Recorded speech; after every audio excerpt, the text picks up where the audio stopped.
I can't think of the last time we've generated a proposal or presentation without a whiteboarding session. We put all the items that they want us to cover. And then I'll say, now that you're looking at these 10 items, what are the 4 or 5 that are most important in order of importance? So location might be one for one, cost of occupancy might be one for another, proximity to most important customer might be number one for, they're going to tell me. I will not take the results of the last needs analysis and put it on top of this needs analysis. Each one is fresh and new. And we have learned one thing. The amazing number of things that we hear when we ask the right questions, because we go, boom, I would have never thought about that was important to him. I would have never thought about that. So the client tells you. The client will tell you what to put in your presentation. And if you don't ask the right questions, you're going to put nothing but a bunch of junk in your presentation. You're going to put nothing but stuff. This one is unbelievable. But you need more than 10 days to prep. You need 2 weeks, 3 weeks. It begins with a client-centric statement, but the client-centric statement on the 50/50 yellow pad is split.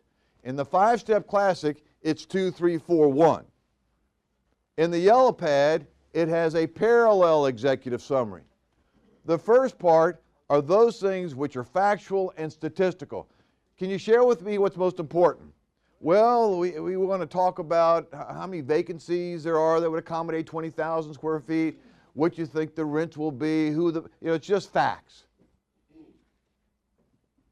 If you ask this question, there's 2 ways that we can come in and present to you in a couple weeks. One is we can kind of give you the type of presentation I'm sure you've seen many times before, and the other is more informal. We call it a yellow pad presentation. You'll tell us there's a number of things that you want to have a Q&A around, and we'll be prepared. Which style of presentation would you prefer that we make when we come in and see you in a few days? You ask that question 1,000 times. Do you want the kind of straightforward presentation you're used to seeing, or would you like a more informal, kind of a yellow pad presentation, where there's going to be a lot of Q&A? What do you think they'll say they will say every time that they want? Which one do they want? They want the informal. They want it for 2 reasons. They've never seen it before. And then second, it just sounds better. Even with big REITs and boards and multiple people you're speaking to? Let me tell you what. The question was, when we present to REITs, when we present to large committees, there are people that have financial questions, there are people that have disruption questions, there are people that have productivity questions. You want all the stakeholders to feel like they're engaged. But if you come into a committee of 6 and you present to the chief financial officer, the chief executive officer, and you never engage the others who have a vote on that committee, you're not going to win the assignment. But if you feel, everyone feels like that presentation, I was comfortable being engaged and being involved. What did I tell you all 3 days ago? We're in the business of what? Who remembers? Rapport. I don't want to have just rapport with one person. I want to have rapport with everyone that's on the committee. So I want to make sure, and I want them to feel that I didn't dodge their question, that I encouraged them to ask me a question about how do we avoid disruption? How do we improve productivity? How do we improve our customer care, right? How do we reduce our cost of occupancy? Everyone has a different, kind of stake in the presentation. So there's going to be a split executive summary. Those items which you will address, the factual or statistical. Here's the rent. 3 buildings will accommodate you. Here's the timeline. And then comes what we call the yellow pad items. Yellow pad items are like, should we renovate the lobby? Should we improve the landscaping before we put the property in the marketplace? Should we take that second floor that's been hard to lease and make it office suites? All right? Should we take that tough space at the end of the shopping center and just throw our hands up and say, it is not going to be retail, and go after a commercial user? Those are things where they want to have a conversation. Those are not statistical. Now what happens, and I want you to know that 2, 3, and 1, on the first part of the executive summary, they tend to be quantitative. The 2, 3, 1 items in the yellow pad, there are about discussion. We're fighting the debate. Do we want to go with traditional offices with lots of private offices? Could people be upset if they don't have a private office? but we do want to have the conversation about what you're hearing about the open plan with lots of natural light. That's a conversation. That's not statistical. They want to make sure you're comfortable counseling them on do they consider an open plan versus, lots of offices, all right? So you need to understand what's going to go into the statistical or the quantitative and what's going to go into the yellow pad. But in fact, those are organized 2, 3, 1, 2, 3, 1. Are you with me? Here's what we found. We actually used to call this presentation the 50-50. We still call it that, but it really isn't, because guess what we have found? What percentage of the time do we end up spending in the quantitative versus that which we do in the yellow pad? From a time allocation, guess what has in fact happened now? Oh, say again? 70-30. Oh, yeah, it's 30-70. We're spending 30% in the quantitative, bang, bang, bang, 3 buildings, $50 a square foot, $75 in TI, and now why open plan and who have you worked with the open plan? Now that's where the clock really gets consumed. I think y'all get to feel I'm pretty punctual. But guess what the client will allow you to do? They say, I'm going to give you an hour. But you've done your homework and you were some prepared on the yellow pad. Guess what tends to happen? They will let you absolutely go long. If you're so prepared, they will allow you to go way beyond the hour. I always have a kind of an internal debate that I want them to know I am a Swiss railroad, I am punctual, you gave me an hour, we're finished in an hour. But I want to let them know that there was a whole lot more that we could have done. Does that make sense? So I always get the question, Mike, should you go long? The answer is yes, but I 99 times out of 100 I probably don't, because I want them to get the feel this guy is the kind of guy we can rely on. He says something happens in an hour, it happens in an hour. Now watch what happens. When you're in the yellow pad, the presentation morphs. And the reason you cannot use a book for a yellow pad is because there's visuals you have in the morph section of the deck that you do not want them to see if they don't ask about it. And I'll give you some examples in just a second. So in the yellow pad, imagine your slide deck is in 3 sections. Section 1 are those items which are which buildings could accommodate a full floor user, what's the parking ratio, what's the rent, what's the concession, the quantitative. The second section are those visuals that you have prepared for the yellow pad discussion. The third portion of the deck is the what if. I happen to be in Orlando, but if you got in my car, you'd say, Mike, I think you are prepared for every natural disaster. I am in a huge SUV.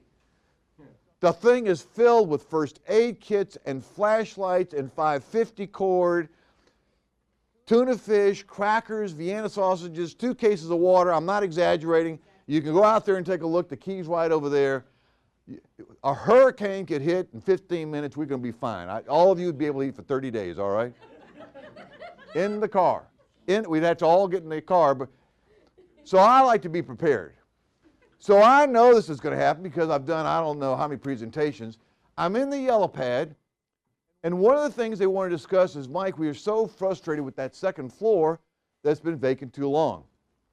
And my suggestion is we make it office suites. We cut it up in 1,200, 1,500, 1,700 square foot suites. We'll get more money. We'll lease it faster. We don't have to do TI going forward. But I know what they're going to ask me. Can you give me a couple of examples where you have done this? I know they're going to ask me that. So now guess where I go? To the morph section.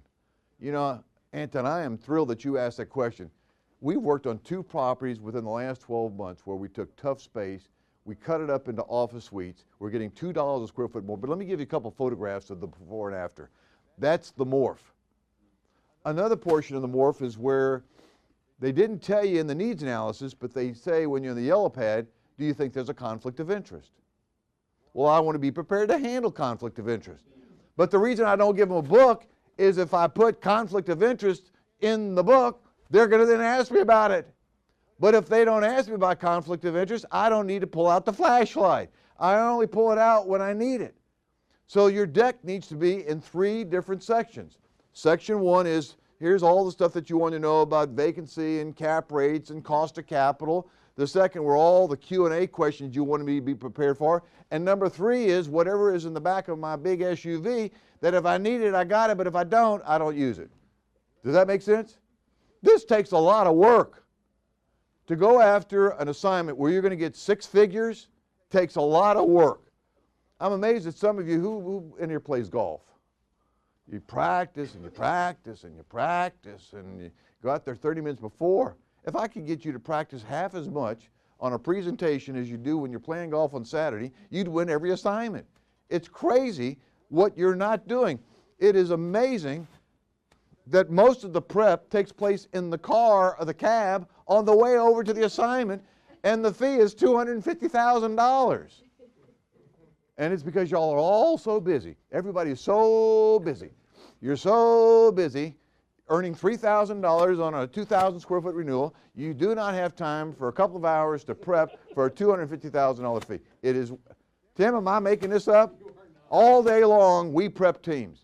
And I need to come work with you. Oh, but we're busy. I said, listen, you've hired me, we're going to win this assignment. But you're going to spend the whole day with me the day before. It's going to be the most brutal experience in your life. But I can tell you, when it's showtime, it's going to be better than Hamilton. I'm just telling you right now. You will have these folks teary-eyed when you're finished. You could get a standing ovation, and oh, by the way, you're going to win the assignment. You do not win major assignments because you showed up ham and egg in it. It does not happen. There's too much good competition out there.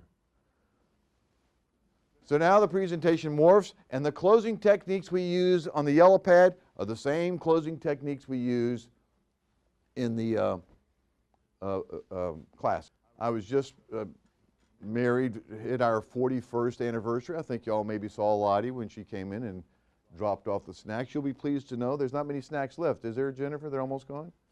We got a few left. So we've been married 41 years, and we've got this self-storage thing that's air conditioned, and it's filled with record albums. And many of them are every album of the Beatles. They're not mine, they're Lottie's. And she loves the Beatles. You with me? Loves the Beatles.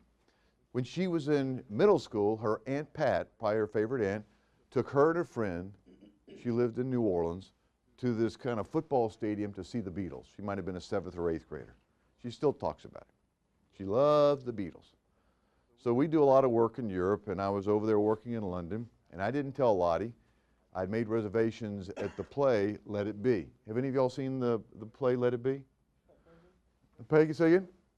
Let It Be, it's about the Beatles. And it goes through their beginning of their career, and they keep changing, and they're changing as they become older and more experienced, right? So we're sitting there at this fabulous old theater in London watching Let It Be, and these 4 guys look just like the Beatles, and they sound like the Beatles, and the music's fantastic. And then it looks like the play's over, and they do this, and they leave the stage, and everyone's giving them a standing ovation. And Lottie says to me, "Let's go." I said, "I don't think the play's over." She said, "They're gone." I said, "They might be gone, but I don't think the play's over." She says, "They've left the stage." I said, "They've left the stage, but they haven't sung Let It Be," which is the name of the play. So guess what they do? They come back out, and guess what they sing? And everybody goes crazy. They lose their mind. That's 1. That's why 1. That's yellow pad 1. That's what you close on. You don't start the play with Let It Be. You make them wait for it. The high watermark of any presentation is what we call S1 and Y1. S1, or factual 1, or quantitative 1, was what was most important to them in the quantitative part of the presentation. But that tends to be where we transition into yellow pad, but we want to be coming off a high watermark. Then we transition in the yellow pad, which takes up 70% of the clock. We want to make sure the last item we're on was the yellow pad discussion that they want to have last. There is no better place to ever trial close than Y1. That's where you want to be closing. But the fact of the matter is, the vast majority of you have never thought about the organization of your presentation of where is the high water mark. That's wacky when you think about it. That you make your living in sales and you've never thought about where should I be towards the end of the presentation. Now, anyone that's ever developed a good book or a movie knows, the best stuff is last. You give it to them first.